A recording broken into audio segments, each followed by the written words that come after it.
Greetings, this is Genshin-kun, and we are back with more Chaos Head. I actually was really enjoying my previous recording of this, so I decided to record more. So here we are right now, and let me just get a little drink real quick. Okay. So, let's see here. Okay. So let's continue on with the visual novel, shall we? There we go. Just checking in real quick. Okay, cool. Anyway. My throat's kind of dry. I'm taking a drink. That's her. That's the main character's little sister. Just checking to see if the main character is still alive. And in the previous episode, we just had a very traumatic experience catching a scene of a murder. So we'll see how that goes, shall we?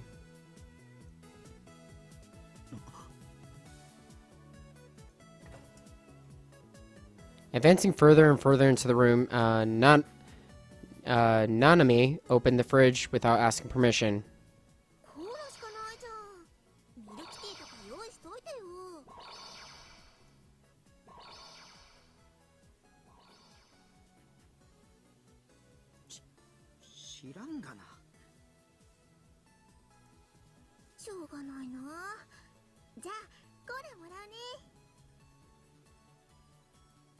As usual, it looked like she had no intention of getting my approval first.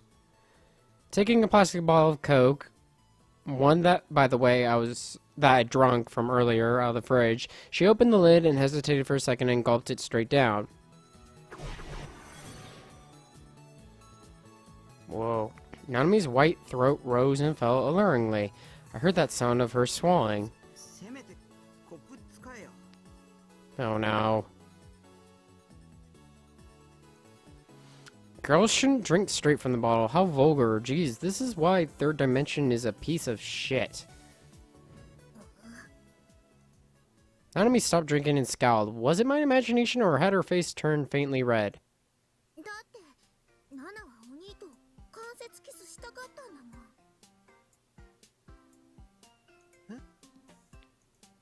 She threw a bombshell at me without any warning.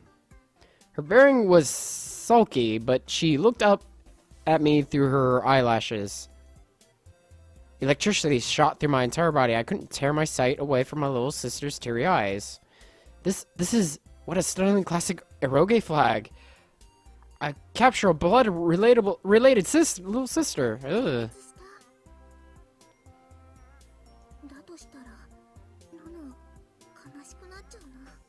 It's a trap! Don't fall for it.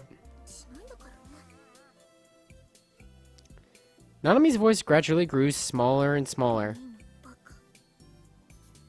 She hung her head, her usual impertinent attitude having vanished. And her whisper was soft as a hum of, soft as the hum of a housefly. Ooh.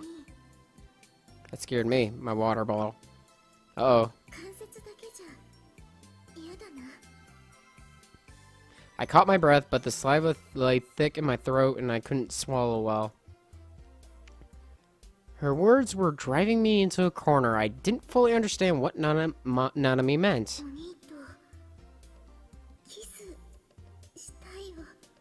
Okay. Going into some taboo here.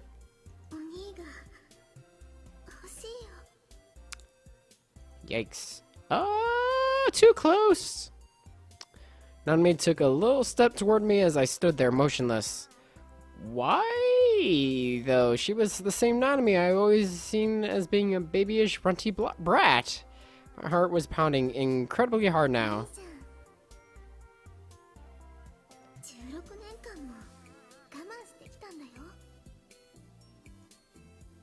Nanami wrapped both arms around my neck. As though urging me on, she raised her chin. A fraction, she softly closed her eyes. My answer was... Yep.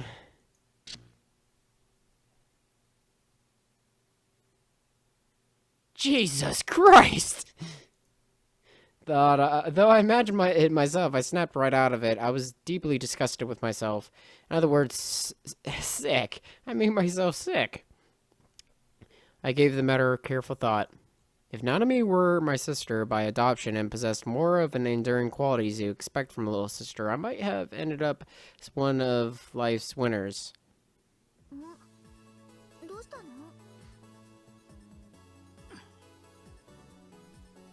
Having finished drinking her Coke, Nanami looked over at me curiously. Ah, crud. Thanks to my daydream, I was becoming weirdly conscious of her. I took a deep breath and shook the repulsive vision out of my head.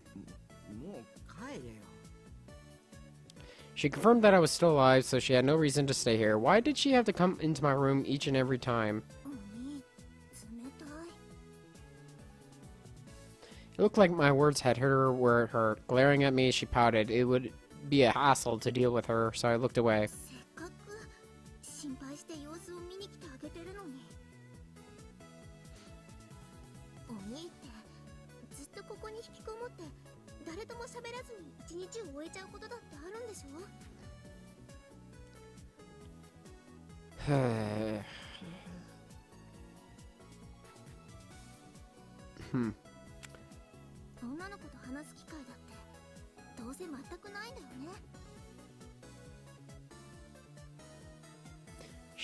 Shut up!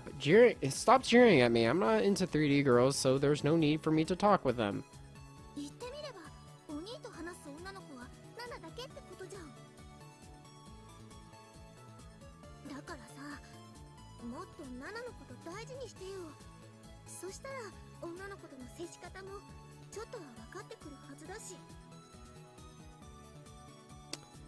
As she spoke, Nanami picked up one of my figures, Hikaru-tan from Suicide for Light, and scrutinized her intently.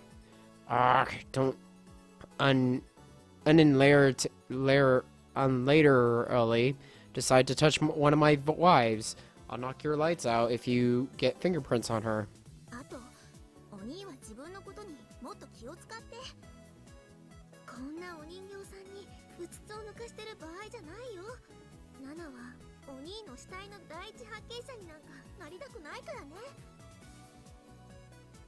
What on earth was this sister of mine trying to say? Lately, she somehow started to give off the same kind of feeling as our mom, which is to say, in conclusion, she's still obnoxious.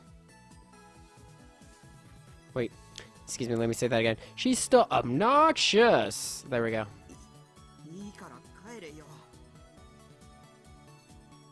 Can't get a hint, can you?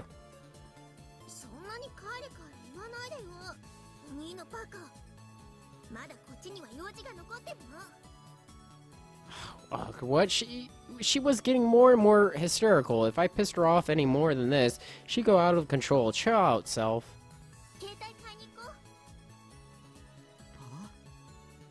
What's she saying?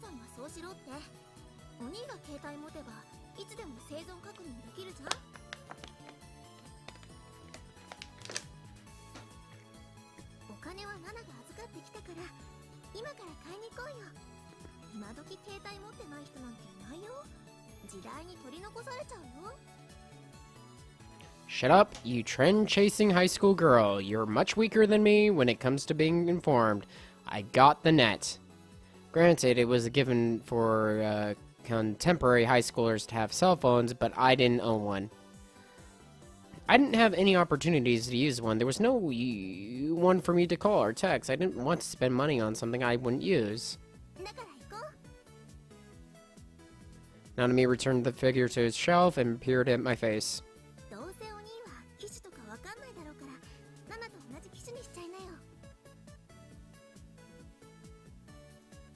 Along with her words, she took her own cell phone out of her bag and held it out towards me as if she were offering me a pillbox.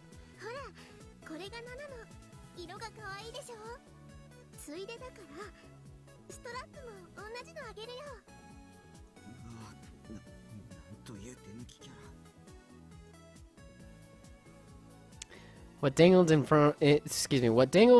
the form of her cell phone strap was a bizarre mascot character. On top of that, it looked awful, as if an amateur had designed it.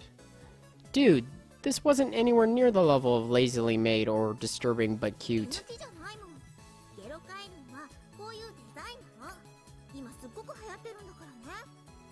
What's with frog mascots in certain anime shows? I mean, there's Railgun, and there's in Scientific Railgun, the main character is obsessed with his mascot frog. And I'm pretty sure there's other anime shows where other female characters are obsessed with frog mascots. And what's with that, I wonder?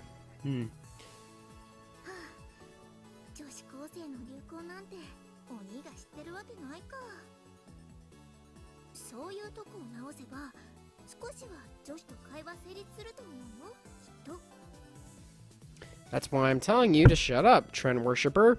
What is this Garo Froggy crap? Logically speaking, no matter how you look at it, this kind of thing would never start a fad. How sad for her, failing to realize that she's being controlled by the media.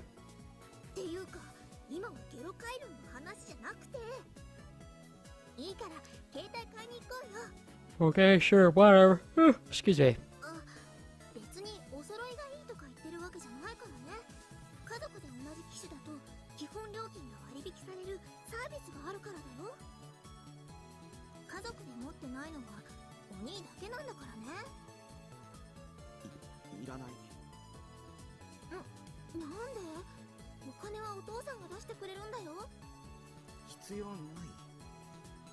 If anything, it would only get in the way. If I had a cell phone, Mom would make sure to call every single day.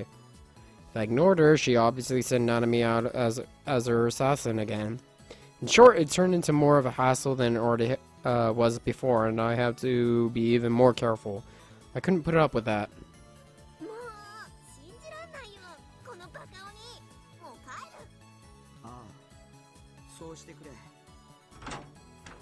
I opened the door so Nanami could go outside, but she didn't move. Shoulders shaking with anger, she burst out at me.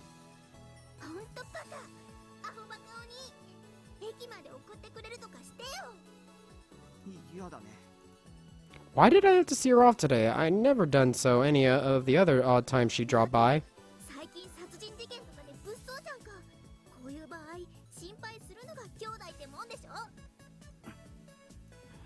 For an instant, yesterday's events seemed about to revive at the back of my mind, and I frantically shook my head, sending the gruesome spectacle flying away. Excuse me? Surely the new gen perpetrator wasn't so idle and curious as to attack a babyish kid like Nanami.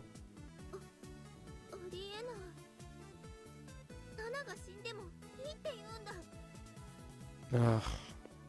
Nanami was on the verge of tears. Looked like my words had seriously gotten her down. Hehe, seriously right. That's what you get for disturbing my peace. This is my quiet little form of revenge. How do you like them apples? Fake tears.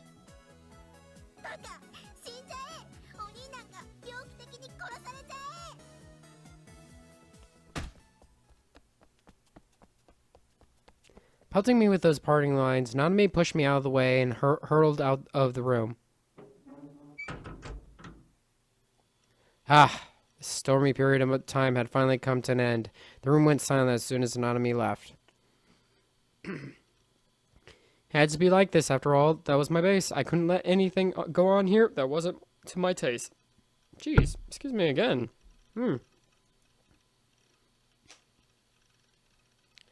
Seated in front of my PC, I moved the mouse minutely to make the serotonin screensaver on my monitor go away. I tried to drink the Coke left on the table straight from the bottle, but it was empty. Excuse me.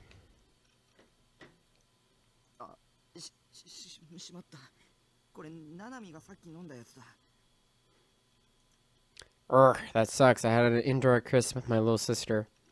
And Nanami were a little older, I might have been able to fap to this eroge-esque situation, but that personality of hers only made me go flaccid. I put the lid back on the Coke bottle and threw it at the giant garbage bag that sat in the corner of my room. Instead of going to the bag, it bounced off the wall and rolled under the bed. Meh, whatever. Let's see, give me... God dang. Let's see, better go back to immersing myself in ESO. I had to forget about reality and its aggravations ASAP. In truth, though, I was only able to stay in Bowsett for one day before my time there had to be interrupted. The moment I stepped outside early in the morning, my recovering nerves plummeted back into the worst shape imaginable. Why did I have to go to school? But I couldn't take the day off, take any even single day off, and abnormalities would emerge in the system imposed by the minimum attendance shift chart. Then I wouldn't be able to graduate.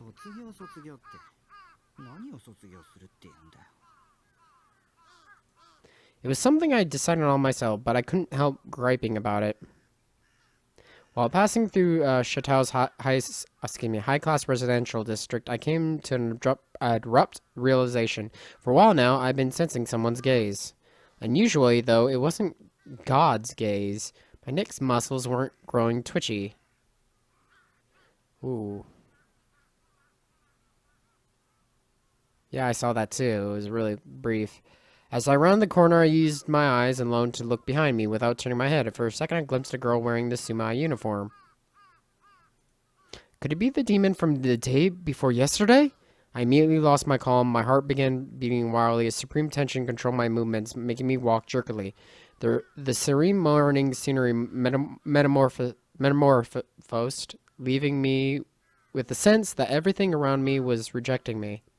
Birds chirped atop telephone wires, and I could faintly hear the relaxed BGM of the morning news programs playing in the houses I was passing. In the mindset of this vista that seemed like it couldn't possibly have less to do with a murder case, I was on the verge of picturing myself dying hideously.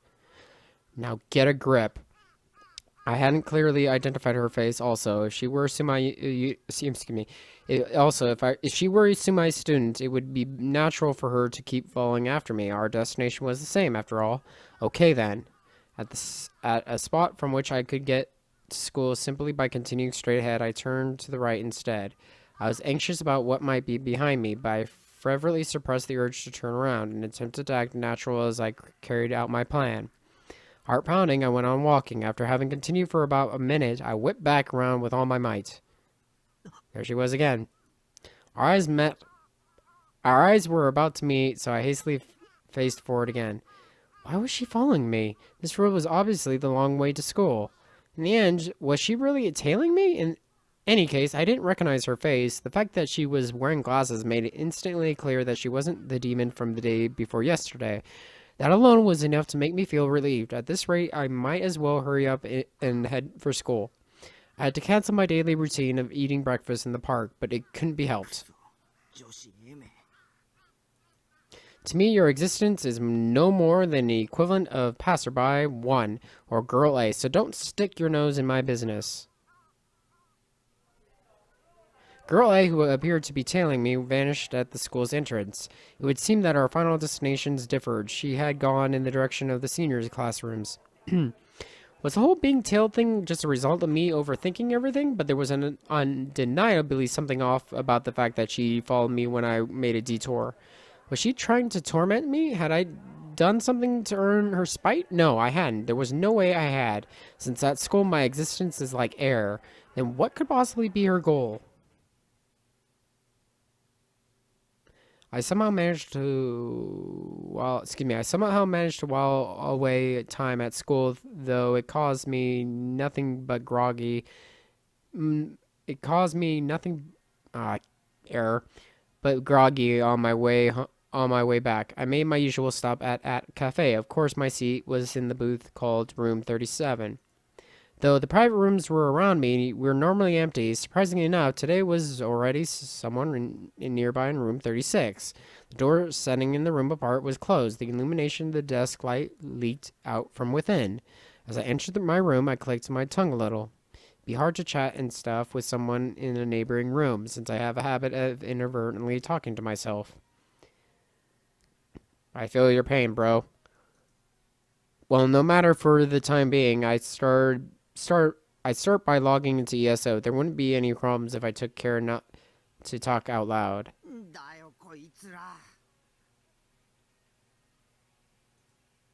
Irritated, I smacked the keyboard with my palm. About 2 hours had passed since I started playing. My stress just kept building up today. The pair I had formed a party with were noobs, no matter how you looked at it. I was being nice enough to try and help them shine, but they dive into their own die. Excuse me, they dived in on their own and die on their own. And while they kept repeating that, the other magic user didn't make a single effort to provide magical support. Thanks to that, the whole party had been massacred countless times, which was why they did nothing but complain in our chats. Damn it, you people suck at this. It pissed me off so much that I PK'd them, stole their items, and immediately escaped to a different area. Lizolet could easily do Lizolet could easily do the kind of things that Nightheart couldn't. That was why I came all the way here to log in at cafe.